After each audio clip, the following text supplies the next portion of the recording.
So, I'm going to be talking today on the religious and spiritual lives of emerging adults, which I'm going to explain by that. We in scholars that study emerging adults, that basically means 18 to 29-year-olds, and I'm focused on 18 to 23-year-olds, so college-age emerging adults.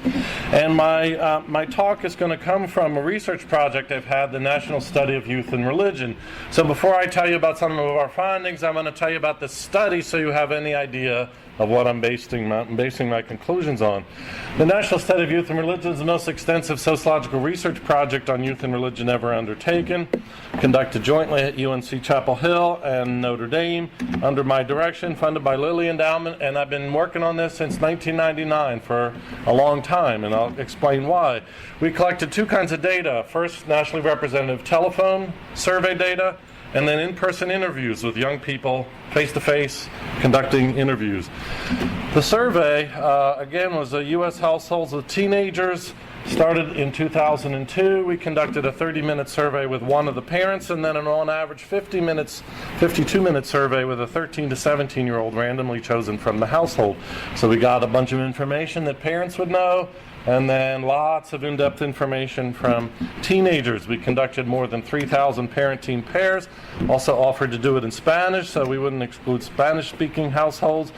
And then we followed up. We found out information about where the teens lived and kept touch with them, sent them reports, sent them birthday cards, so that we could go back to them and re-survey and re-interview them 2 years later, then 3 years later after that, and then 5 years later after that. So this is not a cross-sectional study where you just do one point in time, like a snapshot. This is what's called a panel study or a longitudinal study where you follow the same people over time. So this gives us the ability to track developmental trajectories in the lives of the same people over a decade at 4 periods of time. You get that? So that's a huge advantage to be able to do that.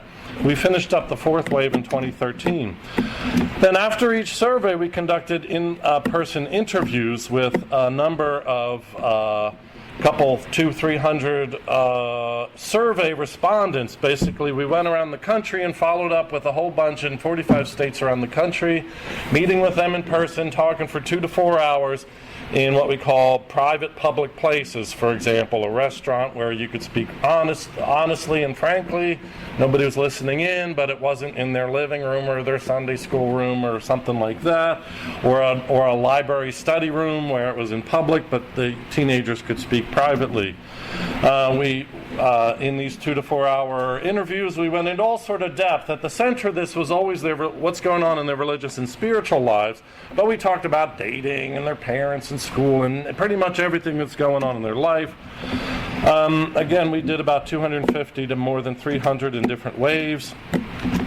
This shows you, each dot was an interview we conducted with one teenager, and we sampled teenagers to interview to get diversity. The survey was nationally representative. The interviews aren't technically, but we sampled to get enough diversity. Boy, girl, working class, poor, middle class, upper middle class, different kind of family structures, different kind of religious backgrounds, race, ethnicity, to hear from a variety of teenagers in diversity of their different backgrounds coming from American life and being a teenager in this country. So I published a book called Soul Searching based on the teenage data, and we put out a DVD based on that as well. And I published a book 5 years later based on the 18 to 23-year-olds, which is what I'm going to be talking out of a fair bit tonight. I also published a book not on religion, but on other aspects of difficult sides of being an 18 to 23-year-old, lost in transition, and recently released the book Young Catholic America, Emerging Adults in, Out of, and Gone from the Church. So this has been a central part, it's not the only part, but a central part of my research program, trying to understand young people's lives in this culture and society, and particularly their religious and spiritual lives and how it fits in with everything else going on with them. So I'm going to address a specific set of questions tonight. What is emerging adulthood and how does it influence religious faith and practice? What is the character of the dominant religious culture among emerging adults today? And I'm going to focus some of my remarks on Catholic emerging adults in particular. What religious change happens between the teen and the emerging adult years? So this goes back to that it's a panel study. You're able to follow the same people over time and see, well, what happens to them over a period of 10 years? And what are the major types of emerging adult relations to religion?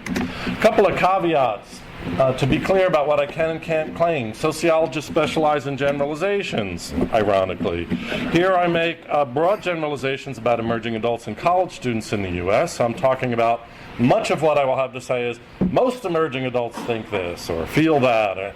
And obviously there are exceptions to that. Generalizations don't always apply in particular cases. I'm not necessarily talking about you if you're an emerging adult here or your students or children. But I am talking about the cultural ocean in which emerging adults swim. And we know that even if a particular person is not the way that I'm going to describe it, they're still in an environment that's like this that influences them one way or another. So most of my findings concern what statisticians call central tendencies, or the majorities in the middle, but I'm just acknowledging up front that there are always exceptions and outliers and so on. And if you hear me and say, well, I know somebody that's totally different than that, yes, of course. But I'm talking about the vast majority in the middle of a normal curve, one standard deviation to each side. That's sort of the caveat I want to lay out here. So the context, the rise of emerging adulthood. You'll notice I'm using this phrase emerging adulthood and not young adults. And in the people that study young people have gravitated toward this idea of emerging adulthood.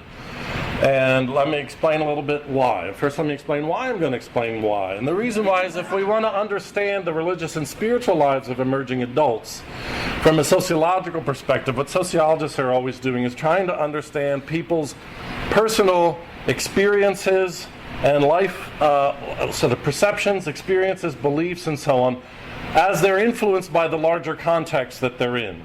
Not just in their heads, like psychologically what's going on in their heads, but where people are set institutionally in social structures, how that forms their life experience and outcomes. And so if we want to understand the religious and spiritual lives of emerging adults, what I'm saying is, first we have to understand emerging adulthood. That is this place of life where these young people are, and that will help us to understand the character of the religious and spiritual life. My apologies to those of you who in your classes have already read this book, so this will be a little repetitive to you, but hopefully it's all good. So here's the basic idea. All human lives and all cultures are structured by scripts that say at certain times in life you're supposed to do different things. It's appropriate to be and do different things. All right? And so this is just the case how human cultures structure certain lives. In American Life course, there's a phase in life where you're allowed to poop your pants, and then there's a phase in life course where you need to stop doing that, right? So this is just at different ages, different things are expected. At a certain age, you're expected to start buying life insurance, but you weren't expected before then. So emerging adulthood is this. We have a phase of life called teenage years. Now this is sort of the standard ideal type, but just follow me. I have a phase in life called the teenage years, which is, 12, 13, through 19 or 18, and that's characterized by, in an ideal type, live at home, finishing high school, sports, work at McDonald's, marching band, whatever it will be. But basically it's that particular phase of life that we're all familiar with. Then we have another phase of life called a real adulthood. And what Americans mean by real adulthood, all this is culturally defined. None of this is part of nature. It's all sort of culturally constituted. But what we in our culture mean by real adulthood is the following. It's not what I'm saying if you go out and ask adults, if you go out and ask Americans, what does it mean to be a real adult? Here is what they think it means. An ideal type real adult is getting married or is married, or is like paired up with somebody for real. About to have children or having children, so real family formation. Have a job that's one's real job in life, not just trying this or stepping stone or experimenting. And have a place to live that's really your place to live. Not just your parents' basement or your friend's couch or something like that, but you may not own it, but it's one's residence. So in the American cultural mind, that's what it means to be a real adult. The idea of emerging adulthood is it's the phase in life between the end of the teenage years and the start of real adulthood. You got that? What happens when you graduate high school and you're done with being a teenager before you're a real adult? There's a transition. And the idea of emerging adulthood is the following. The theory or the observation about it is, over the last number of decades, this phase of life between those has grown longer and longer and longer. It's no longer, in prior generations, it would have been a fairly short and pretty clean transition, like how you do that. It's grown much longer than it's been in the past, and it's grown more complicated and difficult than it's been in the past. Complicated at least in the sense of the rules for how you're supposed to do it. What's normative is less clear. Okay, that's the idea, that's the theory of emerging adulthood. So when somebody today, compared to say my father's generation, I mean he was on his own at age 16, and for a long time during sort of middle 20th century America, you could get a job pretty quickly, marry your high school sweetheart, work in the office or the factory, pay off a 30-year mortgage. You knew how to sort of find someone to marry and marry them. That wasn't completely unclear like it tends to be today. And it was much more straightforward. Now, I don't want to be proposing this out of in the good old days or rose-colored glasses, but there definitely are changes that have transpired so that young people today, when they exit their teenage years, are looking way far in the distance, or when most of them are probably going to be real adults. And so what I'm saying sociologically is that experience of this long, stretched out, and somewhat confused phase of life called emerging adulthood has consequences for religious faith and practice during that time. And that's the sociological argument. So the first I want to step back and say, understanding emerging adulthood, where did this come from? We could spend the whole night talking about this, but I'm going to blow through some of this. The first factor that brought this about was the expansion of higher education in the mid to latter 20th century after World War II with the GI Bill. Very many people, or many more people than ever in history in the United States, and started to go to college. And so today more than half of high school graduates start college. They don't all finish, but they start college. So you have large numbers of 18 to 23-year-olds that are still students who in the past would have been working in the fields or the factories, etc. That, you see, the idea there is extending out, not really being able to settle down because you're taking classes and so on. And then increasingly, especially for those who will be leaders in society, cultural influencers, institutional leaders, not just 4 years of college, but 3 years of law school, or Lord knows how many years of medical school, or PhD, or 3 years of MBA, or et cetera, et cetera. So being in school, I was in school till I was 30 years old, which is a completely strange thing, I think, but I was. And so there's something about school that you're not really fully an adult yet. Some students are, but it's not easy to be spouse, children, full-time work, paying off a mortgage, and in school. So there's something about school that still has a limbo feel to it. This was accompanied by a delayed age in first marriage and childbirth since 1960, when people got married on average at the youngest in the United States. Both men and women have delayed the average age of first marriage by 6 years. Now, obviously, so one of the themes I'm going to be driving home here is emerging adulthood. The simple way to think about emerging adulthood is postponing settling down. Okay? So there's something about getting married and having children that's a very settling down sort of thing. And there's something about not doing that. One is still free. One can try different things. One can travel if you have the money. One can try to date somebody else, etc., etc. There's a freedom in that. And so everybody on average waiting 6 more years to get married and have children has cultural consequences that I'm saying eventually are going to come around to how young people think about religion, religious faith and practice. Macroeconomic changes requiring flexibility and mobility. The ideal type model here has gone from mid-20th century, so most of American history agricultural. I won't go into that, but you can imagine, and then the industrial era of American history,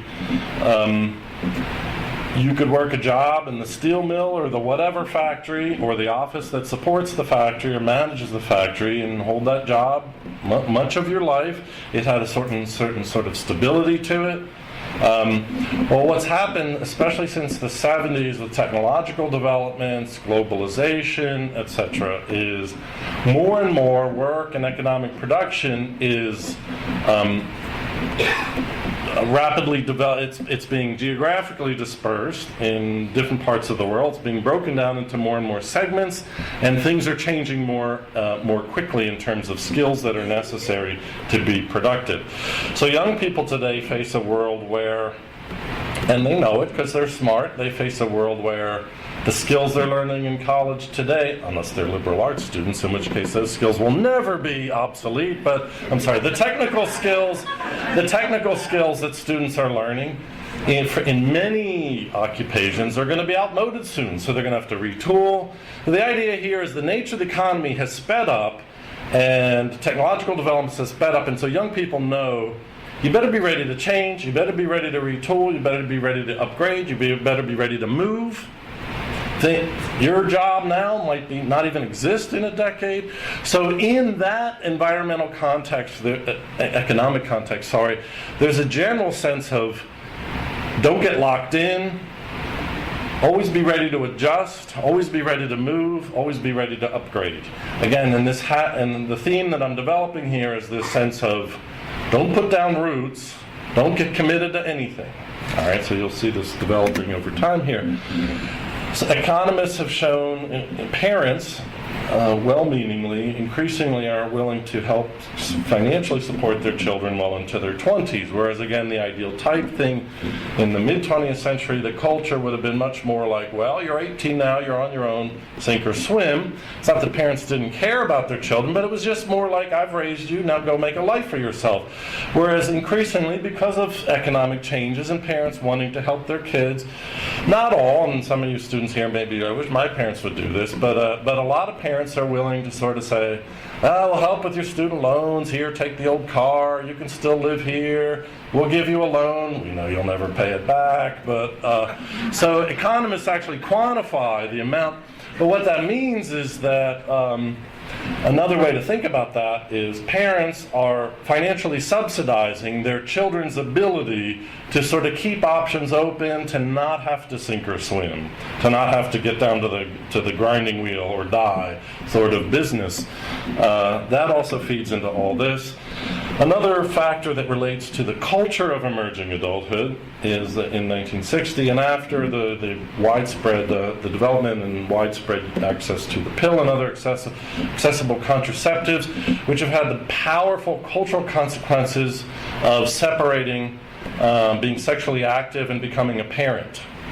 So humans for all of history have tried to control fertility, usually pretty badly, ineffectively. Starting literally in 1960, the technology became available so that you could be pretty sexually active and you probably weren't going to become a parent, to the effect you didn't even have to be worrying about that too much. I mean, there were always slip-ups, but for the most part, fertility and sexual activity were separated. And so what that's had, the cultural consequence of that has been the growing view of sex as sort of just something you do with somebody you like, or a recreational activity, or it's something that one can engage in that's disconnected from settling down, having the responsibility of being a parent, and et cetera, et cetera.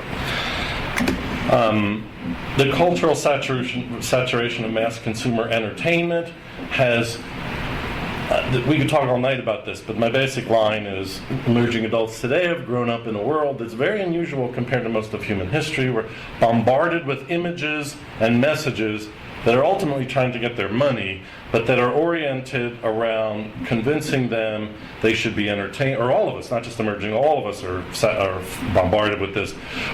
We are creatures that are here to be entertained, we're to be satisfied. The purpose of life is to spend our money to buy experiences and products that will temporarily satisfy us until that's gone, and then you need to buy it again. So that creates a different sort of narrative about even what it means to be human and what the purpose of life is, which has profoundly affected emerging emerging adulthood. And finally, the influence of postmodern relativism and skepticism, which originally starts off in late mid-20th century as sort of French high literary theory, somehow comes over to the United States through humanities departments in universities, filters its way out in strange ways through popular culture, so that even though most Americans know the first thing about Foucault and Derrida, there's still this general sensibility of postmodernism. It's not dominant, but it's sort of out there vaguely around, and by the sensibility I mean things like serious doubts about the way it's talked about sometimes is a disbelief in any meta-narrative, serious doubts about the moral coherence of everything, no longer believing that we can use reason to resolve moral problems, questions about whether you ever know what an author really meant. It's really about what it means to you. Skepticism that claims to truth can ever be really adjudicated or affirmed. And in fact, the skepticism that people that are making strong truth claims are probably trying to manipulate you. They're trying to get power over you. So there's this general, once you tune into this, it's all over the place. And it shows up, for example, among emerging adults and some adults as moral relativism. You can't judge anything. It's all relative. Whatever goes, pretty much, and you be you, I be me. The differences between us go all the way down. Identity politics, lots and lots and lots of ways that this has sort of infiltrated the culture. Infiltrated, that sounds bad. It's influenced the culture broadly, and especially among emerging adults. So my argument is all these different technological, economic, social, institutional, cultural forces that are unintended. It's not like some Greek god said, let's create emerging adulthood. It just so happens they've all come together in a historical context at a particular time and place that in the United States and other countries where there's economic prosperity have introduced into the standard life course this long period of time between being a teenager and a real adult that has a particular cultural characteristic to it that we call emerging adulthood. You follow me? You got that so far? Okay. So emerging adulthood comes from this. Scholars roughly think about it as age 18 to 29. It's not just being a teenager. It's not extended teenagehood, because it's not like being a teenager. It's something different than being a teenager. It's also not just the early stages of being a real adult, which is why those of us who really are persnickety about words don't call it young adult, because that would suggest you're a real adult, only you're on the young side. This is a different category. It's a different phase of life. Again, we can think about it as postponing settling down. For some emerging adults, the postponing is intentional. They don't want to settle down. They want the freedom. They like the openness. They want to explore. They want to learn. They want to figure out who they are. For other emerging adults, they actually wish they could settle down. Some of them feel their biological clock's ticking. Some of them are sick of partying. Some of them want to get a job, get someone they love, and move on. But the thing about the nature of the culture and the nature of moving out of emerging adulthood into real adulthood is it's not just an individual just can't up and say they're going to do that. For example, if you're going to marry somebody, you got to find somebody who's ready to be married, and there's often a disjunct between how many guys are ready to get married at a certain age and how many women are interested in getting married at a certain age. So there's at least a dyadic, if not collective and institutional dimension of you can't just say, I'm out of emerging adulthood tomorrow. For some people find it much harder to become a real adult than they wish it would be. One of the characteristics of emerging adulthood is it often assumes a strong disconnect between emerging adult life and real adult life. And that is part of the cultural characteristic of emerging adults, or emerging adulthood, that I've done lots of interviews with, is this sense that, well, this is a phase of life where I can behave and be X. And then when I become a real adult, I'll switch and behave and become Y. So what happens in my 20s stays in my 20s, and when I turn 30, metaphorically speaking, I'll shut the door in my 20s, turn the key and throw it away, and I'll be a different person. I'll have been wild and crazy and idiotic and all this stuff at this age, and then later I'll be serious and settled down and successful and faithful and so on at another age. And part of what goes along with that is, while I'm an emerging adult, I'm not really interested in religious things. When I grow up and settle down, that's when I'll figure that out. So that's one of the key points that I want to make here. Emerging adult experience, according to a lot of research, and I'm sure some of your own personal experiences here, is more complex, disjointed, confused, unstable compared to the same ages in previous generations. It involves extensive life transitions, identity exploration, instability, a focus on the self, a feeling in limbo, a sense of vast opportunities and hope for personal life. There's also plenty of transience, confusion, anxiety, self-obsession, melodrama, conflict, disappointment, and sometimes emotional devastation. So I'm not here saying emerging adulthood is a horrible thing or it's a great thing. It's fraught in different ways. To being an emerging adult today involves amazing opportunities and freedom and openness to explore and to consider possibilities and at least if you have the money, if it doesn't work out, to try something else. But along with that openness and freedom comes all of the uncertainty and anxiety and limbo of not having things settled and not knowing where am I going to end up and what's my life and what am I doing and who are my relationships. So it has both sides going on. The implications. Emerging adult lives are often powerfully formed by a dominant life course script, which typically says, so remember I started off saying, in life course theory, at different phases of life, you're supposed to do different things. What is an emerging adult supposed to do, according to the culture of emerging adulthood? Essentially two things. First, have fun. Second, build future material success. Well, a successful emerging adult is somebody who ends it after a decade, say, had a great time. And by the time they hit 30, metaphorically speaking, is ready to be financially secure. That's the ideal emerging adult life. You have as much fun as you can until that compromises building a future material success. And you should build as much future material success as you can, but don't miss out on any of the fun. So that's sort of the dual calculus. That's what's supposed to be being done. And when I say supposed to be, so say partying. Not that all emerging adults party, but it is normative for the age. And I will ask my freshmen in introduction class, I'll just write on the board, it's maybe 3 weeks in, just the question, why intoxication? And they'll be like, what are you talking? I mean, like, that's a ridiculous question to even ask. And then basically they'll say, we have a discussion about this, and they'll say, well, when you go to college, you're just supposed to drink a lot. And I'll say, who says that? Where do you get that message? It's just out there. It's just what you learn growing up. So, but they don't quite know where you learn, like who's saying it, but it's a clear message. So that's what I mean by what you're supposed to do at a certain age. So, I'd end up saying to them, even though you all think you're radical individualists, but really when it comes down to it, when everyone's free to do whatever they want, the thing that everyone does is follow the herd. I get it.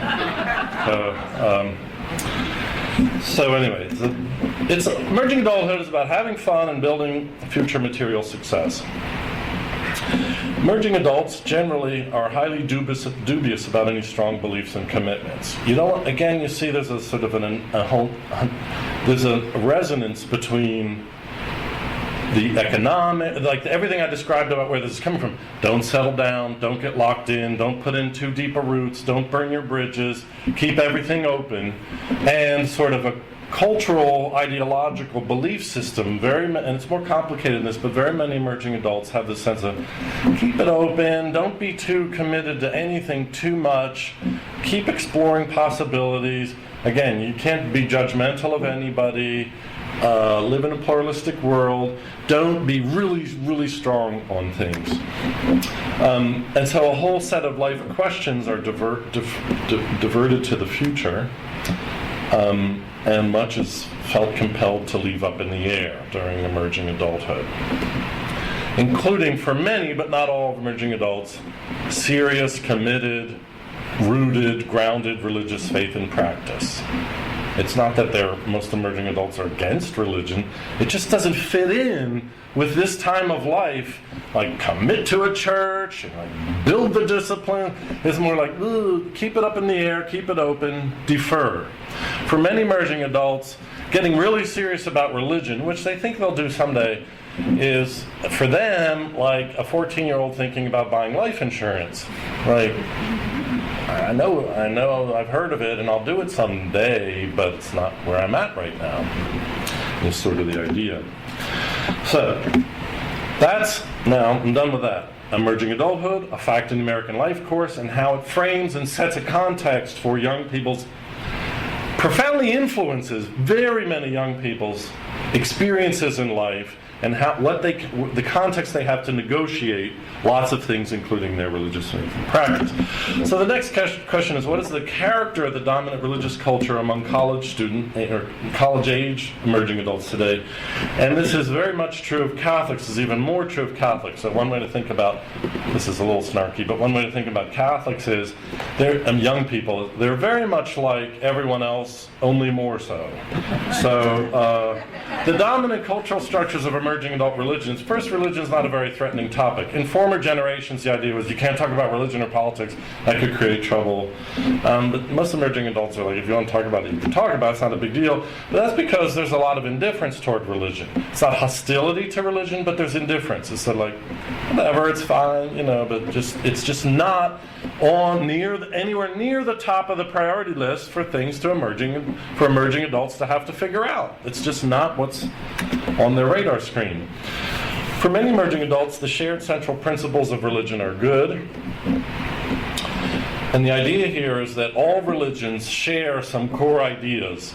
Peace and I don't know what, love, niceness, and that every religion teaches that, which is bunk, but that's the idea, and that's good stuff. I mean, religion is good because what the religions are at their heart is good for people, and I can affirm that. So again, the general gist is not anti-religious. It's it's indifference, or sort of a benignly positive, religion is good, at least for certain people and times in life. But religious particularities are peripheral. Each religious tradition has something particular about it, that's not what really matters. That's like the trappings or the packaging. What really matters is the heart of the religion, which is again what all religions share. Religion is for making good people. So if you talk to most emerging adults, the background assumption is, why should we have any religion? I mean, what's the whole point of religion anyway? The idea is, religion specializes in helping people to be good, make better choices, be more responsible, be nicer. This is what religion does in the world, and that's why it's valuable, because I'd rather live in a world where people are nice than not. So again, religion is benignly thought of in positive terms, even if it's not personal enthusiasm. That's because the point of religion is to make people good. Religion is fundamentally a moralistic entity. It's not so much about the truth of metaphysical claims about the nature of reality that have implications for everything. It helps people to be better. Religious congregations are what I call elementary schools of morals, and so this means if you ask most emerging adults and teenagers, for that matter, why should anybody be part of a religious congregation? Why would you need to go to church or synagogue or temple or mosque? They don't put it this way, but the background assumption is basically, well, religion is for making good people, and so the time that's supposed to happen is kids need to go to church to get their basic morals down. That's the idea. They need the Ten Commandments, they need to hear the Good Samaritan, they need to hear the Sermon on the Mount, Sunday school, etc. And so there's a sort of a basic programming that goes on for children that parents really, it's better if they take their kids to church so that their kids will get that.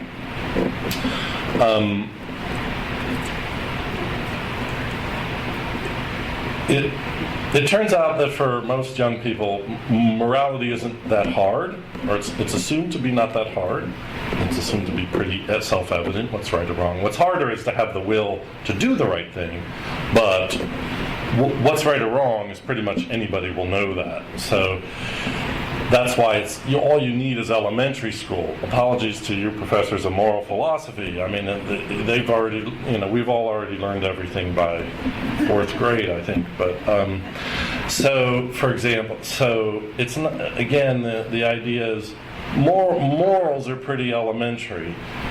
We've pressed a number of, in my interviews, I'm continually pressing, what is a good life? What makes a good or a bad person? For very many teenagers finally get exasperated with me and say, look, just don't be an asshole, that's all. That's what it means to be a good person. So if you're a murderer, a bank robber, you're bad and you might go to hell, but otherwise you're good. So the point of that is, why do we need church? It's for kids to get the basics down. But the idea is, once you've got that, then you're done. Right? Nobody keep going to 5th grade the rest of their life. You graduate and you move on. Or analogously, driver's education class. It's a very similar analogy here. Like, okay, it's kind of a pain and it's boring, but it's good for society that everyone has to learn the rules of the road. So I support driver's education class. But once you've done and you know how to drive, then you don't keep going to driver's ed class. You're done. And so the logic of religious congregations as elementary schools of morals is churches for children, is what it boils down to. And once you're done with that, somewhere in the teenage years, and certainly in emerging adult years, one doesn't need to go. There's no reason to go. Eventually you may have to go back to church when you become a parent, and then your job is to take your children to the elementary schools of morals. You don't have to believe any of it or whatever, but it's your responsibility to expose them to that sort of thing. Church and religious groups for most emerging adults are not a place of real belonging. Sociologists are very interested in where people feel like they belong, who their people are, where they're at home. Emerging adults may feel they belong in their sororities or fraternities, or with their friends, or even with their families, or other groups, but not religious groups. Friends could talk about religion, but they hardly talk about religion. Most emerging adults talk about other things. Again, it's just a matter of what's fundamentally a priority. Every once in a while, an emerging adult will say, yeah, we were up till 3 in the morning smoking dope, wondering how could anyone believe in evolution? And this couldn't have come from, God had to be involved in all this. And so you get some conversation, but for the most part, religion is not talked about that much. Religious beliefs are not life drivers. For most emerging adults, it's not like, I believe this religiously, it forms the character of my life. It's more like religious beliefs are cognitive assents, not assets, but assents, in the sense of, assent is like, I agree with that. So a cognitive assent, do you believe in God? Yeah, I believe that. Do you believe in heaven? Probably. And so anything that people believe is sort of like, those are ideas I can go along with. But not, these are the central things that are forming my life. What is authority in religion is what seems right to me. The epistemology is fundamentally individualistic subjectivism. Each person decides right or wrong for themselves based on their own personal inner private experience or proclivities or feelings. So I can believe that, or it doesn't seem right to me, or I just can't. It's like the individual is the one who's authorized to decide matters of truth here. And therefore anybody can take or leave what they want, is sort of customize one's own belief and practices religiously. When it comes to religion and science, science is thought of as having the truth, as having proof, and that always trumps, very many young people use this phrase, blind faith. So religion is thought of as a degenerated Kierkegaardian leap of faith, that you couldn't really know anything. You just sort of, if that's what you want to believe, you take that leap, and for you that works. But it's kind of blind, whereas science knows the facts. Science knows truth. And so that sets up a dichotomy where science has knowledge and religion is opinion. You see the difference? So essentially, science always kicks religion's ass, so to speak. And the idea, the Catholic idea, for example, that faith and reason go together perfectly well. There's no conflict between religion and science. Most emerging adults, about 2/3, including more Catholics than the average American emerging adult, don't see that. They believe in the mythology of the inherent warfare of religion and science.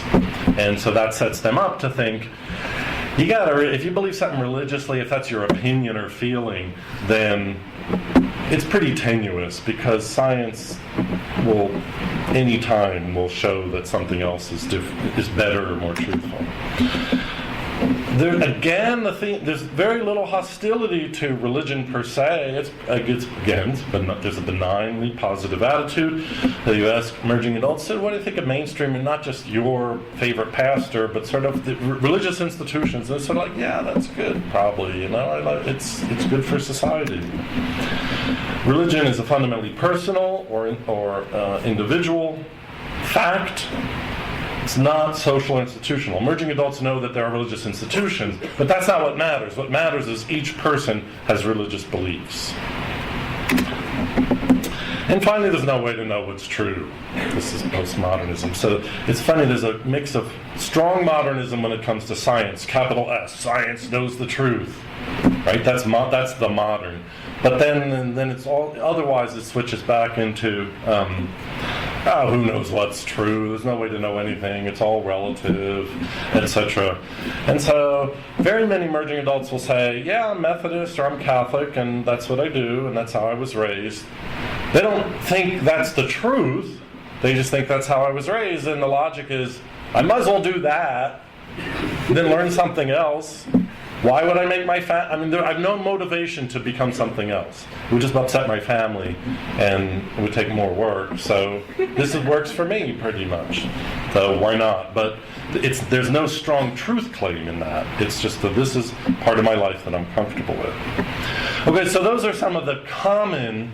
Now, what I've been doing here is emphasizing what most emerging adults tend to believe about religion, the group of them.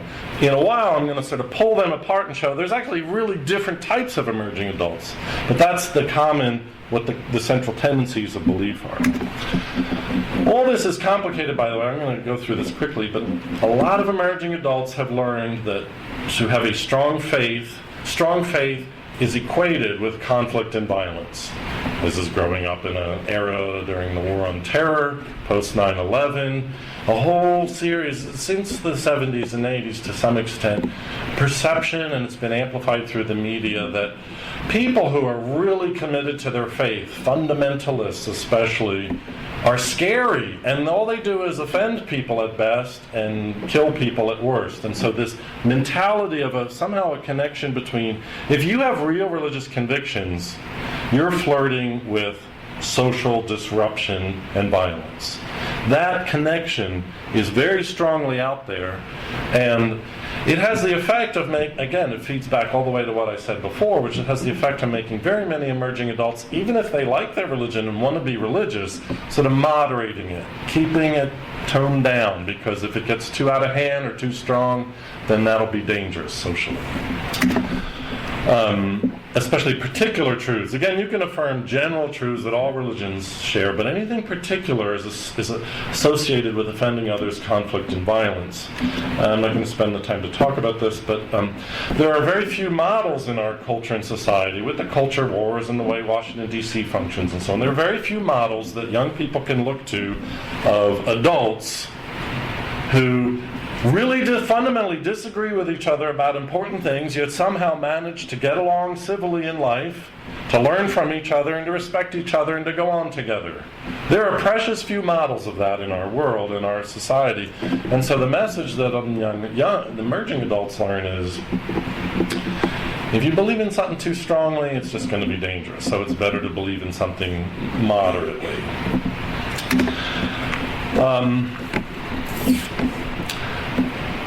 I don't have the time for this, so I'm going to skip through. But basically, this is just repeating what I said about the inevitable warfare of religion and science, and I can have data that shows that when asked a bunch of different ways, emerging adults about what's the relationship between religion and science, about 70% consistently 60-70% say religion and science are at odds. They conflict with each other, they undermine each other, and science tends to win. And Catholics are either on the average or a little bit more likely than other Christians to say that. Okay, but what I want to focus on is next, what religious change happens between the teenage and emerging adult years? This is grouping everyone together, and you can see on the left side, this is when they were teenagers, 13 to 17-year-old, it says, as youth under those. This is separated by the dotted line in the middle. And then on the right side is 5 years later as emerging adults. And then where it says lowest, so this is the lowest category of religiousness for teenagers, and this is the highest category of religiousness for teenagers. This is the lowest for emerging adults and highest. So this is what change happens from this block to this block. And the blue is Catholic and the yellow is non-Catholic. So the punchline, I'm not going to spend a lot of time on this one in particular, but the punchline is basically both Catholics and non-Catholic youth as groups tend to decline in religiousness between the teenage and emerging adult years. So you can see on both, compare the two lowest. The lowest on the right side, there's a lot more people in the lowest religious category. You see that? There's a lot more here than here. That's the first conclusion. The second conclusion is Catholic youth tend to decline more than non-Catholic youth. So if you can compare the yellow and the blue, there's decline on both sides, but there's more decline among Catholics in religiousness over this 5-year period than there are non-Catholics. Okay. Oops.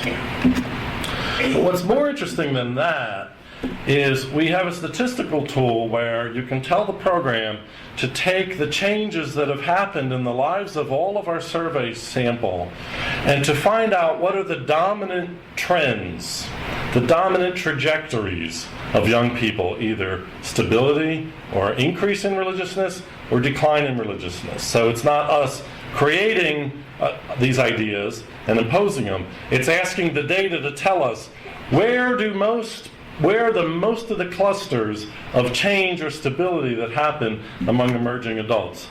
Now this focuses on a combination. When I talk about religiousness here, I'm talking about a combination of religious church attendance, importance of personal faith, and frequency of prayer. So there's an objective and a subjective, a public and a private dimension. One scale, and this is focused on 16 to 17-year-olds across 10 years. And this is Catholics, not all emerging adults. So what you can see here is that there are 5 dominant trajectories that Catholic teenagers tend to take in their religiousness over 10 years between their late teenage years and 10 years later. You get that idea? And so to talk this through, basically, and it tells you what proportion. So basically, about 29% of the 15, 16-year-old Catholics, this blue line, as they go through the next 10 years of their life, they tend to dip some in how religious they are, and then it comes back up. They're sort of the high, stable, medium, high. I should say they're not the high, because the upper limit of this scale is 12, so that it runs from 0 to 12. So these start off, the highest here start off at about a little more than 8 out of 12. So to speak, 2/3 of religiousness. You got that? And then there's a group, the dotted orange, about 30% start off almost as religious as those who stay high, but then they gradually decline to quite low. They decline to about 4 out of 12 in religiousness. You following me? Then there's a group of Catholics that are 34%. This is the green line at the bottom. They start out their teenage years. They're not really hardly religious at all. Maybe they go to church once in a while and pray when they're desperate, but otherwise they're hardly religious. And over the next 10 years, they become even a little less religious. You got that? And then there's two interesting small groups. 3%, this is the black dip, 3%, and I don't totally know what's going on here, after their teenage years, in their late teenage years, actually become somewhat more religious. You see, they bend up. They become more religious, and then they end up sort of bombing out at the end, so to speak, to become among the least religious. That's the black dashed group, but that's only 3%. And then there's a group that starts off almost as almost as low religiosity as the green line. This is the red dash dot dot group that we're calling the gradual increase, that starts off pretty much not religious, and something about them ends them up with the blue dot dashed people, but they again are only 4%. They become a lot more religious. Now the point of this is, there's a couple different points. The first point is, I started off in this talk talking about what most emerging adults. I was talking about emerging adults as a group. Now I'm pulling emerging adults apart into very different kinds of emerging adults. Some are quite religious and they stay that way. Some are really not religious and they become even less so. Some are quite religious and they drop out. Some are quite not religious and they become more religious. So the point is, there isn't one experience. There are different kinds of emerging adults that, at least when it comes to religiousness, are on different trajectories. The second point of this is that between 15 and 16-year-old and the mid-20s, where we end up, if you add up the figures, is exactly 1/3 of Catholic youth are on the higher religious side. That's the dash dot dot red group and the blue dash group. That's 33%. And exactly 2/3 end up through one trajectory or another, quite low religion. All right. The other piece of this that I'm not prepared to talk about, but just to sort of tantalize your brain, is that what you can do next statistically is take each one of these trajectories and analyze which kind of people tend to be on this trajectory. And what kind of family background? How often were their parents going to church? Or they tend to be more male than female? Do they come from a different part of the country, etc.? So you see, that's really interesting. You can figure out what factors tend to put people on different life course paths when it comes to how religious they are. But the point is, 2/3 of Catholic, the bottom line point is 2/3 of Catholic end up basically 2.5 out of 12 in religiousness. So that's pretty low religiousness. On the other hand, there's a sizable minority of young Catholics who are they're not 12s, but they're pretty well practicing their religious faith, at least what they tell us on surveys. Any questions about this? Is this clear? Okay. Last thing I want to talk about, and then we can have some discussion. What are the major types of emerging adult relations to religion? I'm going to do something similar to what I just did, only instead of having an abstract statistical differentiation of trajectories, I'm going to talk about 6 different major cultural types, so to speak, of emerging adults. This is all emerging adults now, not just Catholics. And then I'm going to tell which of these Catholics tend to fall into. But this comes from having talked with hundreds and hundreds of young people, and especially 18 to 23-year-olds, and sort of getting a cultural feel of their general relation to religion, where they stand with regard to religion. And we think that there are 6 major types. First, about 15% of all 18 to 20-year-olds in the United States are what we call committed traditionalists. These are people who were raised in a seriously religious family. They were taught what they were supposed to believe. They practiced it, and they still practice it for the most part. They could have a good discussion. They're not like, I don't know, when you ask them questions, they know mostly the answers. They can have a conversation. And it seems like their lives are actually, in some significant way, formed by what they believe. Like their religious faith makes a difference in how they're living their lives, more or less. These tend disproportionately to be Mormon, white evangelical, and black Protestant. So those 3 faiths tend to be disproportionately represented in this category. About 30% of American 18 to 23-year-olds we call selective adherents. They're adherents, they still believe the faith, they still identify with how they were raised, but they're selective about it. Sort of, I believe this part and that part, but I don't believe the other. And I sort of practice this when I can, but I know I don't do that in the other thing. So it's part way in, part way practicing, not feeling any obligation to be invested, to really do it like you're supposed to do it. And they're okay with that.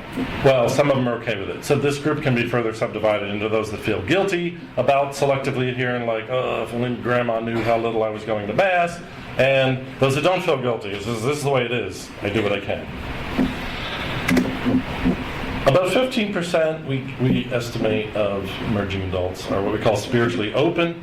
These tend to be people that come from not religious backgrounds who have decided by the time they're emerging adults that a secular world probably can't be the truth. They'll say things like, I bet there's something more going on in the universe. I bet there's some spiritual truth, or there must be some kind of God or force or something that I haven't learned about yet, and I'm interested in figuring this out sometime. I call them spiritually open, not spiritually seeking, because they are not proactively going after the answers now. They're not up late at night reading the Buddha and going to occult seminars and this and that. They're just passive. They're just where they are in their thinking. Again, because they're emerging adults, they're really preoccupied with other things. But when you talk to them about it, they're open to the possibility. I bet there's more going on in the world that there is to be learned about than I was taught growing up.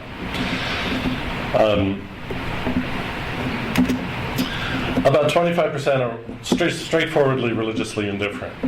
They're not against religion, they just don't care. It's just, they don't care like it's bunk, it's just not relevant for what they're doing. It's not on their radar screens, not a concern of theirs. They just not interested in it. About 5% of emerging adults are what we call religiously disconnected. These are people that really have no ties whatsoever to anything religious. Nobody in their family, nobody that they know is religious. They know nothing about it. These people tend to be socially and geographically isolated. Maybe they live in hamlets of Appalachia or small towns. A lot of them are not well-to-do. They're more socially isolated. And so you talk to them about religion and they're just, some of them I've interviewed, their father left a long time ago and their mothers are mentally ill. And there was no uncle to take them to church. And so you talk to them about religion and the whole conversation is embarrassingly, every one of their answer is, I don't know. Again, they're not hostile, they're not anything, they just don't know. Finally, about 1 in 10 emerging adults, 18 to 23-year-olds, are irreligious. These are those who are positively anti-religious, positively antagonistic, skeptical, mocking of religion. They've decided the new atheists are right, or religious people are crazy. How could anyone believe this? They talk about flying spaghetti monsters, and they talk about all sorts of things that mock and deride how stupid religion is and how the world would be better if we got rid of it. When we interviewed these same people as teenagers, there weren't any irreligious teenagers. Teenagers at that point in life were much more respectful and cautious about what they said. They hadn't decided this was bunk. If they thought that, they kept it to themselves, or they hadn't come to that conclusion. So it's very interesting, within a period of 5 years, between the teenage years and early emerging adult years, 1 in 10 had become religion is complete garbage. We don't know where these people are going to end up in life. Maybe they'll become fundamentalist pastors, but when they're 18 to 23 years old, this is their outlook on life now. So the point of this is, again, I started off talking about most emerging adults believe this and have this assumption, etc. Now I'm pulling emerging adults not apart, not in terms of sort of statistical trajectories of religiosity, but in terms of cultural categories or basically different types of emerging adults when it comes to thinking about religion. There are really, really fundamentally different attitudes or dispositions toward religion. Everything from committed traditionalist to irreligious. And note, it's not a simple scale of 1 to 10 of more or less religiousness or conservative or liberal. They're qualitatively different types or buckets, so to speak, of religious orientation. Though, I find one of the interesting things is, in thinking about having conversations with 18 to 20-year-olds about religion and spiritual life, the kind of conversation that would be necessary to have, or interesting or worthwhile to have, would vary incredibly differently depending on which one of these types you were talking with. That is, the kind of questions you would want to ask to have an interesting conversation. would be very different. How you would sort of approach the whole thing, very different depending on the kind of emerging adult we were talking with. Okay, I have a lot more to say. There's a lot more in the books, but in the interest of time, I'm going to leave it there and leave some time for discussion. One last thing. Catholic youth tend disproportionately to be selective adherents or religiously indifferent. There are, of course, some committed traditionalist Catholics, but they're precious few, and they don't easily show up in nationally representative studies where the sample is only 3,000. So at Catholic colleges and universities, you'll find groups of them, but in terms of their proportion in the whole population, most, not all, but most Catholic youth, emerging adults, tend to be selective adherents. That is, I'm still Catholic, and I go to Mass some, and I believe some of this, or religiously indifferent, like I graduated from sacraments, and I'm just focused on other things. Questions? Well, how many people were you able to track through all the phases of your study as far as in? Yeah, so how many of our sample were we able to keep in the study, to keep tracking all the way through? Normally attrition, especially with young people, is horrendous with these kind of studies. We put a huge amount of effort into it, and we had a retention rate of like 68, 65%. So that's either good or bad, depending on how you look at it. It's a lot of kids lost, but the good thing is we know who we lost. We know sort of where the biases are in our survey that we could correct for with statistical weighting. So that's the statistical answer. I mean, tragically, but you get a group of 3,370 teenagers. Over the course of time, some of them die, some of them commit suicide, some of them die in automobile accidents, some of them disappear into Afghanistan, some of them just disappear into life. The ones you tend to lose tend to be poorer, more transient, less educated. So that's the real challenge, is keeping. So in a way, all of our findings are biased in being more rosy or toward people that are still in mainstream society and alive, not in mental institutions, not in prison. And there's a lot of more tragic cases that are not represented in our findings. But it's a real challenge, especially young people who are mobile, to keep track of people, but we did everything reasonably possible. That's a great question. Yeah. The ones we call cafeteria Catholics, are they selectively adherents? Cafeteria. Yeah, cafeteria Catholics. The phrase selective adherence would characterize that. Yeah, I would say. There's a lot of cafeteria everything going on out there. It's not just Catholics. But yeah, that would be the analog in the. Paul, when you plotted out the different trajectories, where, if anywhere, would religious conversion among teens fit in, and how long lasting? Religious conversion, if they fit in here, would generally be the gradual incline 4%, the red dash dot group. To really dig into that, so yes, where would religious conversions fit into this? To really dig into that, we'd have to ask exactly what you mean by religious conversions. Then we'd have to know how many religious conversions actually happen. That really was part of my question. I'm wondering how often you have a religious conversion crossing religious traditions, or moving from a secularist context to a truly religious one, and whether that sticks. Is that something? Yeah. Okay, so we could answer that question with regard to all American emerging adults or Catholic. This up here is Catholic. I would say, so as a dominant principle, most people, what they turn out to be as emerging adults was established a long time ago in their lives when they were children. That's this idea of strong trajectories. There are not a lot of religious conversions that go on. There are some, and especially those that go to college who are exposed to Newman Center or InterVarsity or some religious group ministry, some people will have a dramatic change, but they're relatively few. Most campus ministries help people to maintain the faith commitments that they entered college with.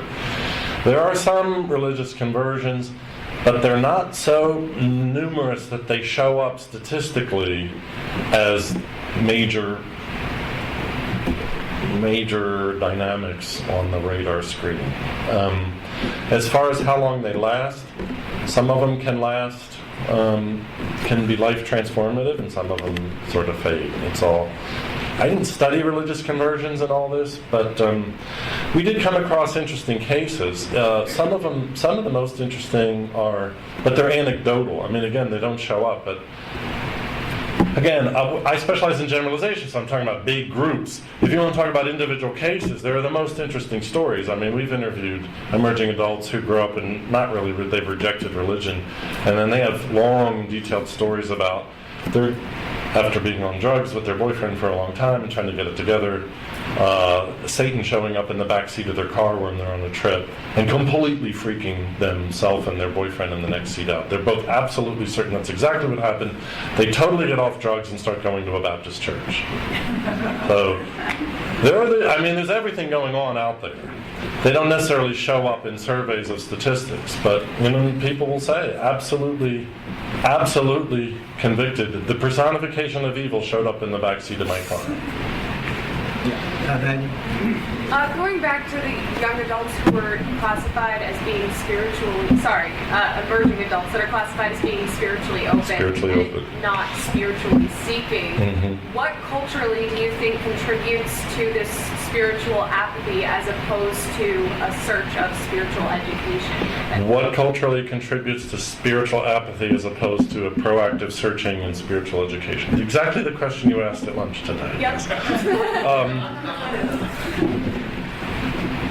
I guess I would say for individuals, that's the thing. At the level of the individual, it could be any number of specific things. At the level of sort of sociological analysis, I would say that we always have to go back to the fact of emerging adulthood itself. The structural fact of life for most 18 to 29-year-olds is this sense, you have certain things you're supposed to be working on now. You're supposed to be getting your life together, you're supposed to be having fun, and that could involve different things. You're supposed to study abroad, you're supposed to finish college, you're supposed to have sex with a lot of people, whatever it may be. You're supposed to play a lot of video games. It could be any number of things. But figuring out religion is not on that list. Figuring out religion is the next phase. That's what you do when you're an adult. So it's just a matter of cultural definition of what you're supposed to be doing. I would say at the same time, among emerging adults, there is an awareness, much more so than baby boomers, that religion is important in the world because of Islam and lots of world events. So there's an interest in learning about world religions and so on, but that's different from my existential quest to understand the truth of reality. That's a different matter. It's more of sort of a curiosity about the world.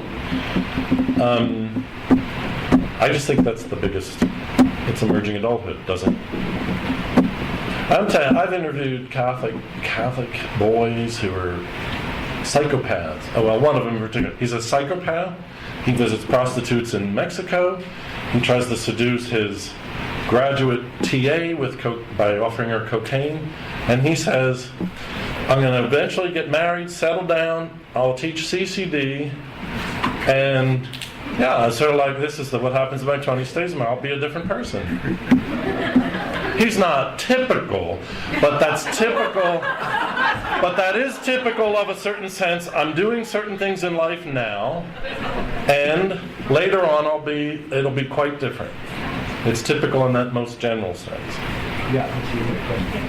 Do you think that as women make these choices later in their life and perhaps miss an opportunity to have children, that in the coming decades, this may all change and be turned upside down because they're not going to go along with this anymore? So the question is, does the delay in childbirth for women, will there be something like reversal or a backlash where women will feel like they had missed out on something and will return to wanting to have children sooner. So I'm not the kind of sociologist that likes to predict the future. I talk about the past and the present. I don't know what will happen in the future. The future is very hard to know. Based on what I do know, what I would guess is that could happen. But the problem is, if you're a female 25-year-old and you're ready to have a big family, again, you don't just do that out of your own volition. It requires a man that you can trust who's ready to do that. It requires, between the two of you have economic means to pull that off, or at least that's the way it's thought about today, because there's certain expectations for standard of living. And so some women may want that to happen in the future more, but they just can't make it happen unless they happen to have run into the exact right guy who's has an engineering degree or something, you know what I mean? So that may happen, but again, a lot of this from a sociological point of view, these are not individual will matters. These are socially structured and semi-determined by economic forces and institutional change, and so there's a lot beyond individual control. I do think your question raises a larger dynamic of the disjunct between what young people feel like they're supposed to do and they will go along with, and what they really in their heart of hearts would like. For example, there's a lot of forces in emerging adult culture that promote hookup culture. You just meet somebody and get involved with them at who knows what all level. A lot of young women are not interested in hooking up, but they don't feel like they have any choice. It's just those are the rules. They're semi-aware the rules don't really serve their interests. It's not what they want, but they don't feel like they can do anything about it. And it feels like if I put my foot down individually against hooking up, that just means I'm left out of everything.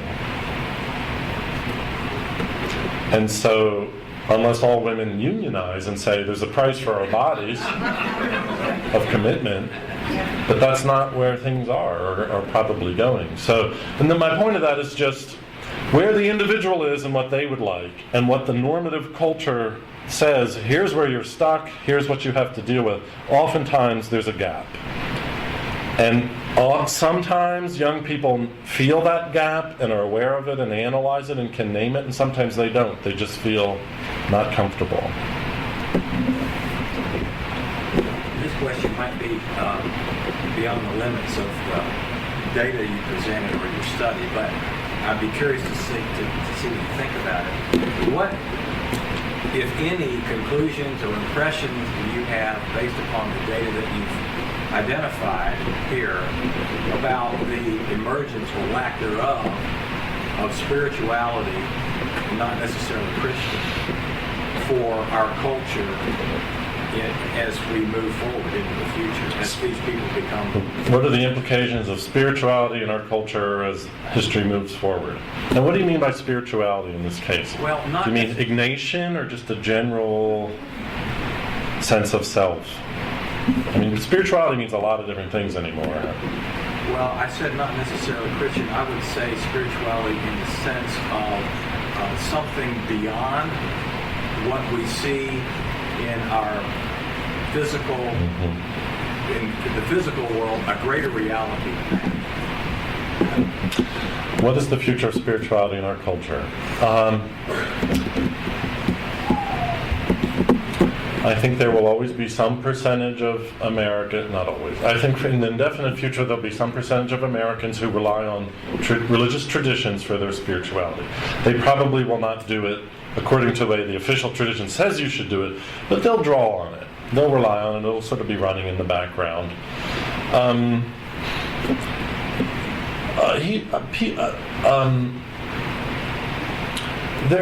Here's another piece of spirituality that I haven't mentioned. Very many Americans, very many young Americans, including Christian young Americans, but also adults, refer to the samsaric, that is Buddhist and Hindu idea of karma. And they'll basically say, karma will get you. And so this is a way to explain why you should do the right thing even if in the short run it doesn't serve your interests. Because over time, if you do the wrong thing, it'll bite you in the ass. It'll come back to you. You'll get yours.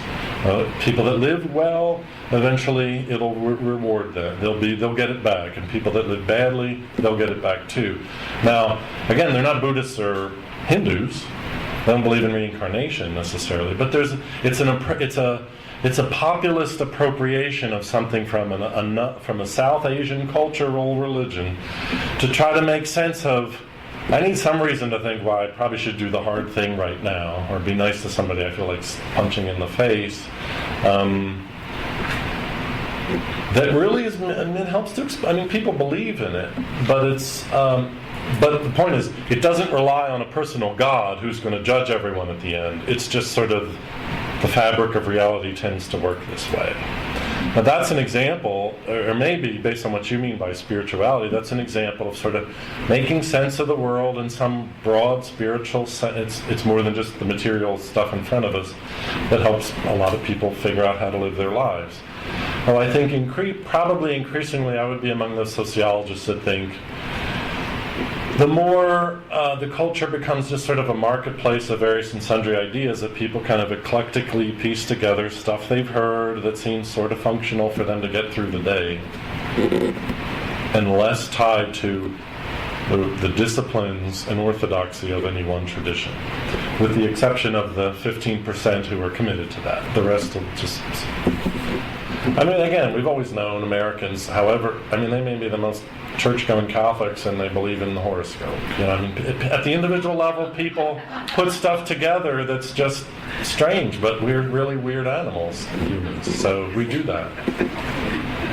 I don't know if that really answers your question. Did you want to follow up? Just briefly, yeah. I guess let's look at Christianity in America. Yeah. Based on the information you've collected here, where do you see this taking us in America? Christianity in America, where is all this going?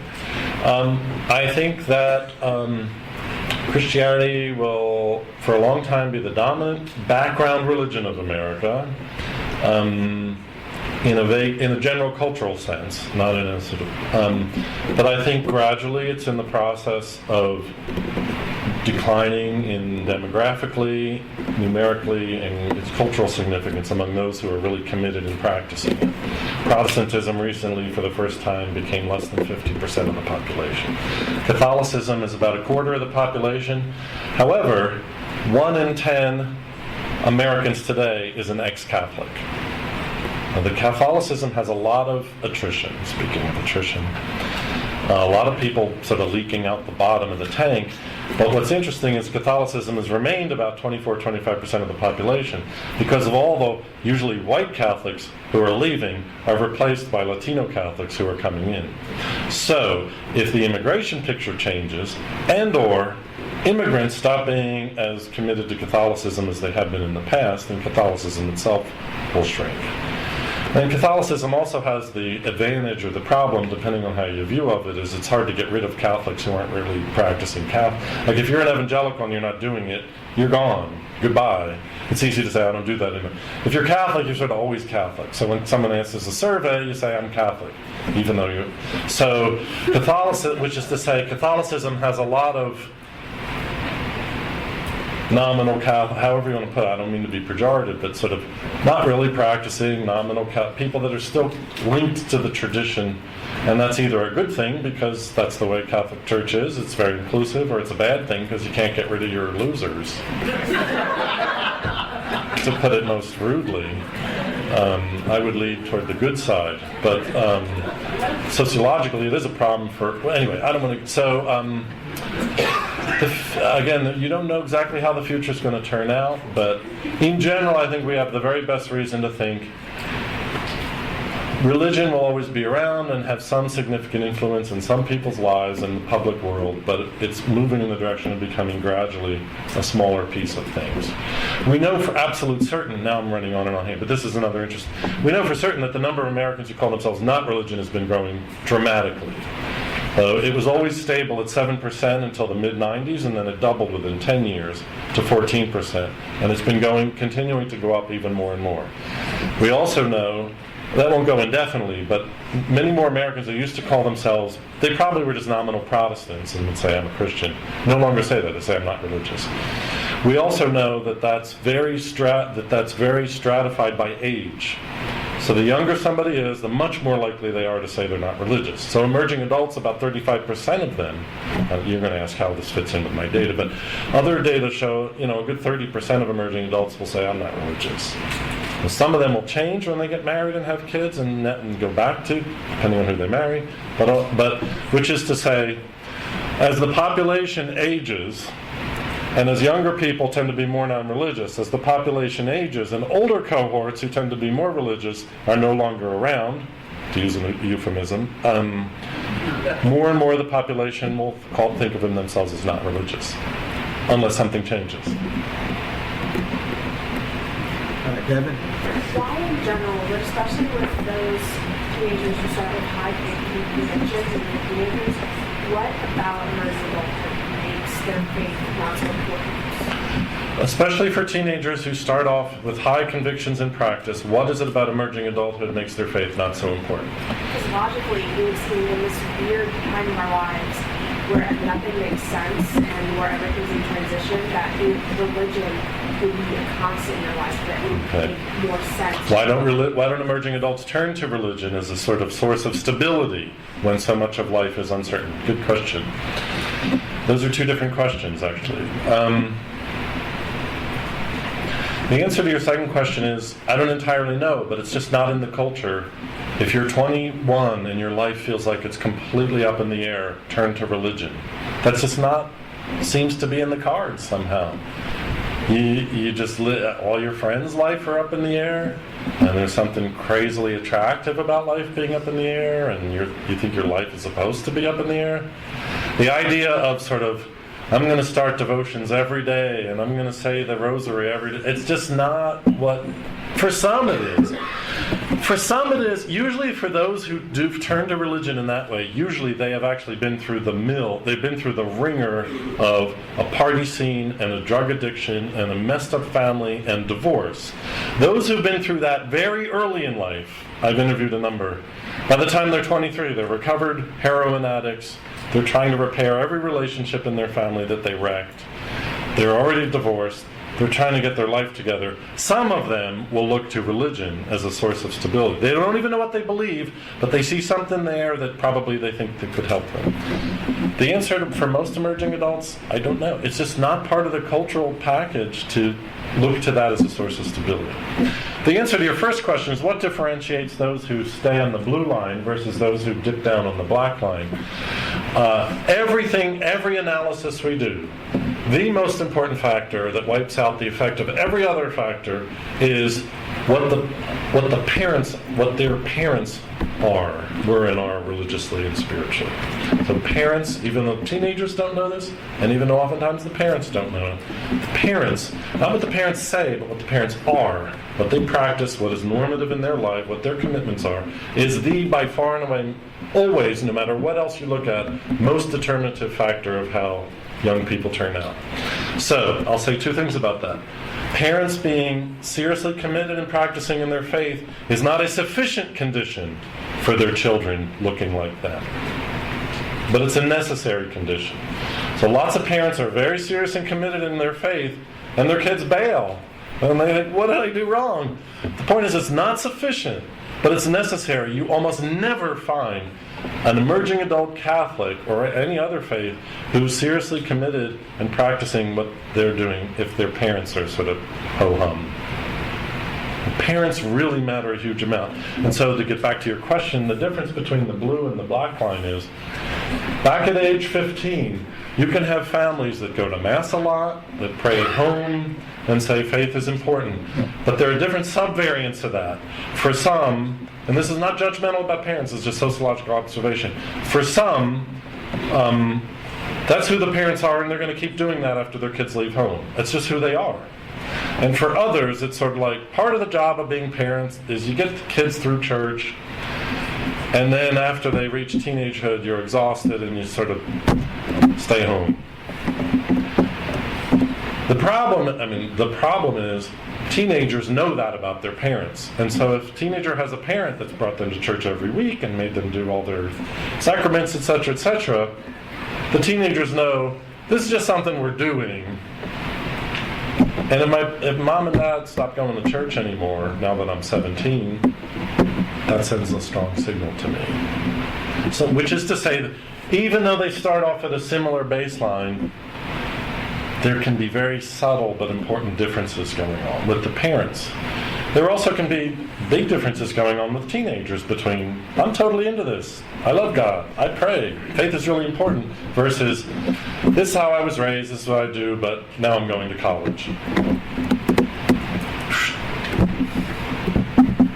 And again, along the lines of the psycho that I mean, some of them are like, for 10 years now I'm going to go crazy, and then I'll get back to this and be a good Catholic. Let's get one more question, Martin. Okay, so you're being exposed to a lot of data, so that you have found a lot of correlation. So what do you think would be like the role of the church, like the incline or decline, like making that decision? The role of the church in light of all this.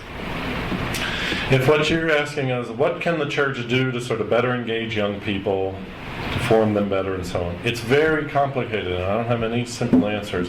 But following up on what I just said, the most obvious thing to do is to evangelize parents of children. So parents are the most important pastors that any child will ever have. And so the more parents are empowered, are tuned into this, are authorized, are sort of challenged to rise to the occasion, educated, formed, to pastor their children, the more effective that'll be.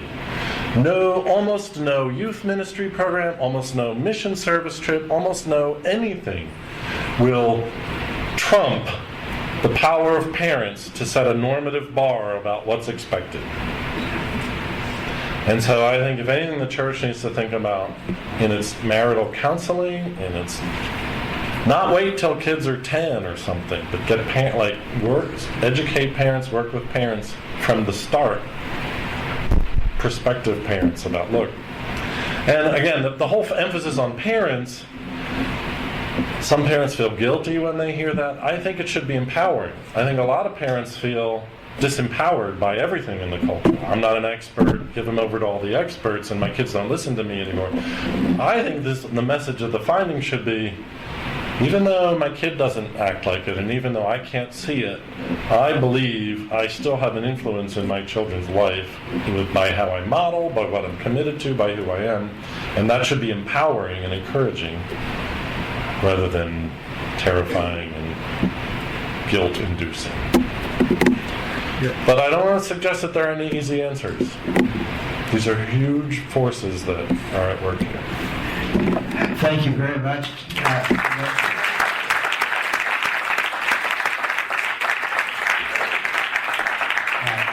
Tomorrow morning's topic at 10 o'clock will be... the actual religious faith of most American teenagers is moralistic therapeutic deism. And if you want to know what that means, we'll see you tomorrow. You're welcome to stick around for some more refreshments or casual conversation before we finish. It's about 8:30 right now. Thank you once again, Dr. Smith.